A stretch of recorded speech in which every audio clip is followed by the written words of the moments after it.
Will Shackle joins me now. Will, thanks for taking the time out of your busy schedule. I know you're in the middle of exams right now. I am, but thanks for having me on.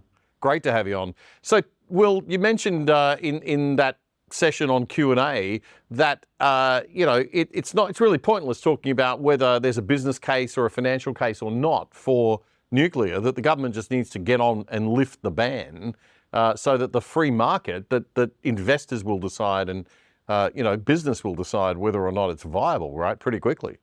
Yeah, the government has no way of knowing how much a nuclear reactor will cost or how long one would actually take to build without having the bans across Australia lifted. Australia is one of the most hostile nations towards nuclear power, so no nuclear power company is going to put all of their time and all of their energy into trying to convince our government when they've made it really, really clear that they don't want it already by having one of the strongest bans across the world in place, not only prohibiting the construction of nuclear power reactors, but in addition to that, prohibiting multiple other stages of the nuclear fuel cycle, such as, managing the waste associated with nuclear power plants, or even refining the uranium in terms of enriching it to make sure that it's suitable for the reactors to be able to fuel the fission process. So the government, just if they want to be making the arguments that nuclear energy is too expensive and takes too long to build, then they should put that to the test. And by doing that, that means lifting the bans on nuclear energy, because that's the only way we'll actually know if nuclear power stacks up.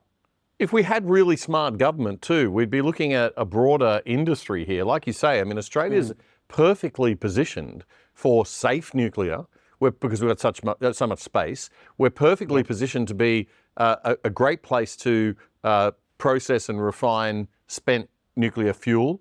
There's all sorts of opportunities here for Australia, isn't there, in terms of business and growth, but we just lack that vision, don't we? Well, look, Australia is already a nuclear nation and we are regarded around the world for our nuclear science capabilities. You look to ANSTO and their Lucas Heights facility 30 kilometres away from the Sydney CBD, where we've got a research reactor producing things that are used across the world. We export so many nuclear medicines around the world. We're able to produce silicon, which is needed for even things like renewables. So we're regarded for our nuclear sciences around the world. We've got the largest uranium reserves in the world. We're about to have floating nuclear reactors as part of our AUKUS submarines, which the government is going to be spending hundreds of billions of dollars on. So at that point, they've conceded that nuclear power is safe and that they're willing to actually manage the waste as a result of nuclear power.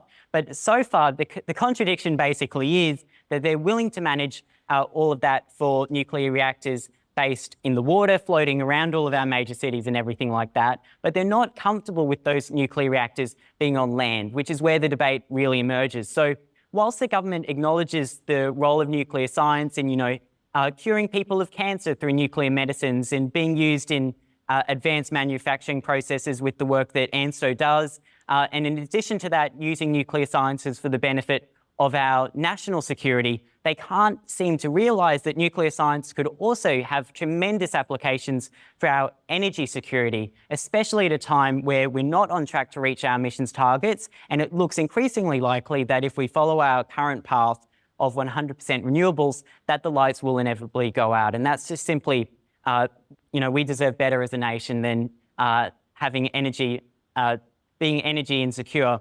We should, at very, very least, we should have an expectation in this country that regardless of what happens, the lights stay on. And given the government cannot guarantee that, they need to be able to consider all energy options, and therefore they must be considering nuclear power as well. Now, Will, you care about the environment. Kids your age obviously are very concerned. You've got to live with this future where where these projections are suggesting that we might have a warming planet. What's your take on the wind and solar? I like to call it wind and solar rather than renewables. Renewables sounds a little too nice. Yep. They are land-intensive forms of energy, right? What's your take on wind and solar, and what is the appropriate balance, do you think, the appropriate mix that Australia should be looking at, given how much research you've done into this? Look, first of all, I'm a 17-year-old, so I should not be the one designing Australia's future grid. Fair enough. That was a big question. on trying to lift the bans on nuclear power so we can have an all options on the table approach, which I think is really important.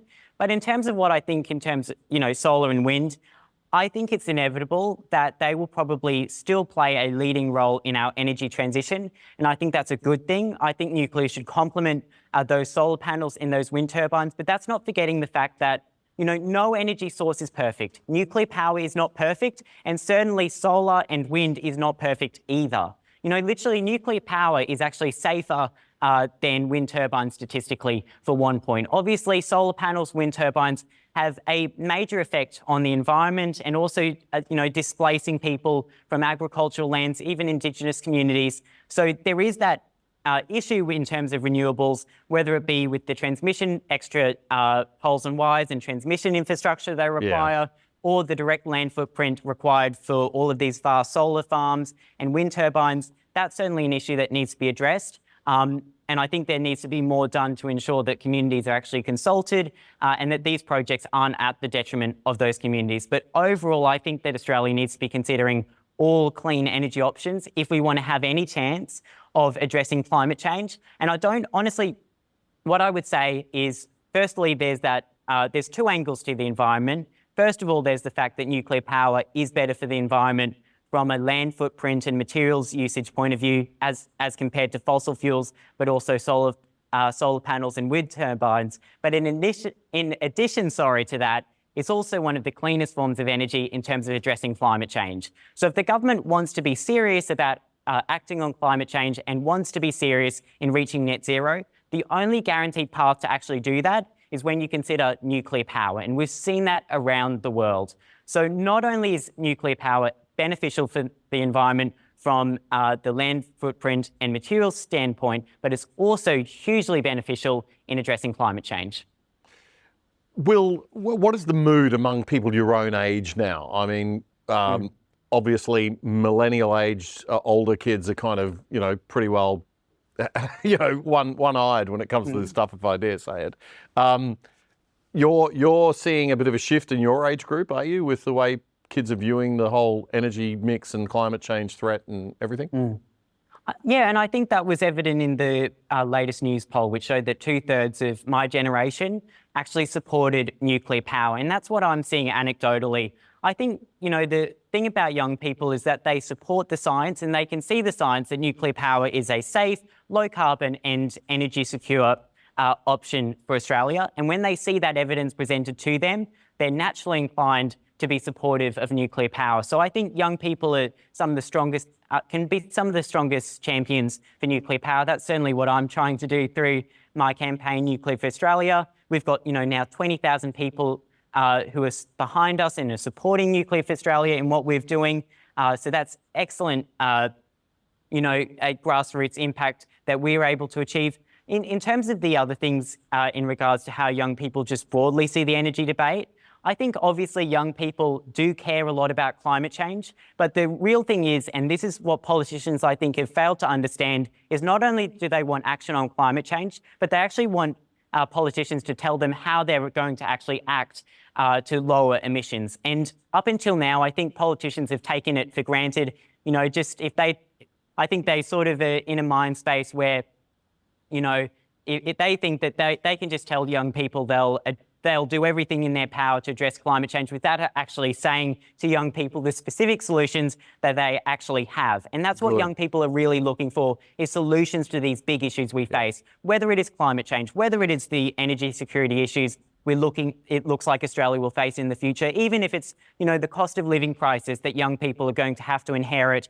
with that rising energy bills and all of those issues. So young people want solutions, and when they see a solution like nuclear power, which is both clean, reliable, and proven around the world to lower power bills, it's something that, naturally most young people are going to get behind. Well, Will, I hope that your generation are a little bit more sceptical and demanding of the details, because it's so easy for all sides of an argument to just spin an argument, and you don't really get to the truth unless you do get to the details. We better let you go and get back to your study. What's the plan for Will Shackle after school? You're in year 12 now. Where are you heading after? Are you going to go to politics? No, probably not. Okay. I think I'll be going to university first and making sure that I get good grades at the end of this year, at end of year 12 for me. That's probably the priority at the moment, besides from pushing this nuclear power cause and sharing information with people about the potential benefits nuclear power could have in Australia. So I've got a lot on my plate. And like you said, I will actually be studying straight after this one. But yeah, thanks again for having me on. Absolute pleasure, Will. You can come on the show anytime, absolutely anytime you like. Tell everybody about the website and the petition. Yep. So if people support nuclear power and specifically support the bans on nuclear power being lifted, I'd encourage them to go to nuclearforaustralia.com/petition or head to one of our pages on social media to find the link there, to sign the petition and to add their name to the tens of thousands of people across Australia calling for the government to lift the bans on nuclear power. That's Will Shackle. We need more young Australians like him, that's for sure. And any university that's got half a brain, if we have any left in this country, should be chasing this kid down with a scholarship right away.